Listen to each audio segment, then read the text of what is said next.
鸟类里谁最反差？说实话，鸟类这一族群真的是不愧为恐龙后裔啊！奇人狠人是真的层出不穷。有碳基生物里最快速度的游隼啊，快到啥程度呢？游隼俯冲时能最高接近400公里每小时啊，高铁也就这样了。以这种俯冲速度捕猎，反正对被捕猎的那位算是个好事，真正做到了无痛升天。我是看过被游隼攻击的鸭子，真的就是跟被枪打中也没有什么区别。还有号称飞天液压钳的金刚鹦鹉，那种没有缝儿我都得拿榔头砸才能打开的夏威夷果，人家当口香糖嚼。以上这两位颜值可都不低，金刚鹦鹉更是著名的观赏鸟类。但即便如此，要说最反差，这俩还真排不上号。反正在我脑海里啊，首当其冲的必须得是猫头鹰啊，圆圆的大脑袋上2颗滴溜的大眼睛，甚至还有原地转头270度的独门秘籍，再加上鸟界独一份的夜间活动能力啊，使它常年活跃在各种动画片和童话故事里。大家对它的印象也是喜欢晚上抓老鼠吃啊，毕竟带个猫字嘛，闹不好还觉得它是个异鸟啊，又吃老鼠又吃蛇的。可惜了，这两位在它菜谱里最多算个甜点，其实野猫也好，狐狸也好，都是它餐桌上的常客，这也都不算什么啊。猫头鹰还有一道压轴菜，那就是其他鸟类甚至猛禽的幼崽啊。对，不过这也不算是它的主食，只能说是顺手的事儿。那它是去干什么顺手吃了人家的幼崽呢？答：灭门。如果说白天猫头鹰被攻击了啊，被欺负了，不管你是老鹰也好，游隼也好，白天我速度不行，爪子也没你们锋利，你等天黑的，天一黑有着夜视能力的猫头鹰就开始了。面对游隼、金雕这些一到晚上就睁眼瞎的老铁们，他会在白天被袭击的区域周围挨家挨户的找鸟巢，然后每家挨个灭门，直到天亮或者杀到找不到为止。这什么鬼无屎无惨？被攻击的游隼一家估计心里还想着，好小子，原来是白天飞得慢，让这小子认出门了。猫头鹰的高低得来一句，今天运气不错啊，才杀到第3家就找到正主了。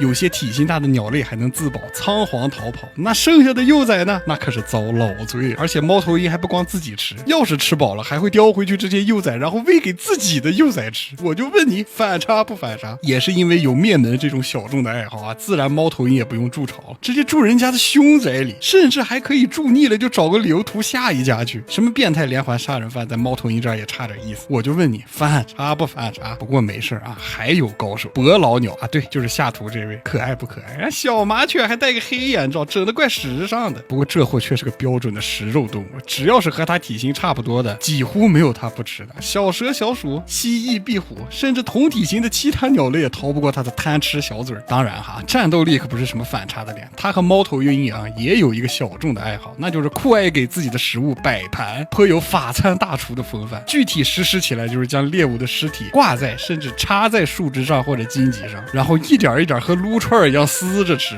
但又不是每次都能吃干净啊，所以你就能看到伯劳鸟的剩饭剩菜被以一种诡异的姿势挂在那里，颇有一番行为艺术的感觉，是不是有点汉尼拔那味儿了？不说了啊，说起汉尼拔，自从爱泼斯坦那个案子被爆出来，我真的觉得拔叔有点 low 爆，天天吃点冻货预制菜，整的逼格那么高，你看人家都是现点现杀，主打一个新鲜。哎呀，美利坚真是人杰地灵。得，那下期再接吹吧。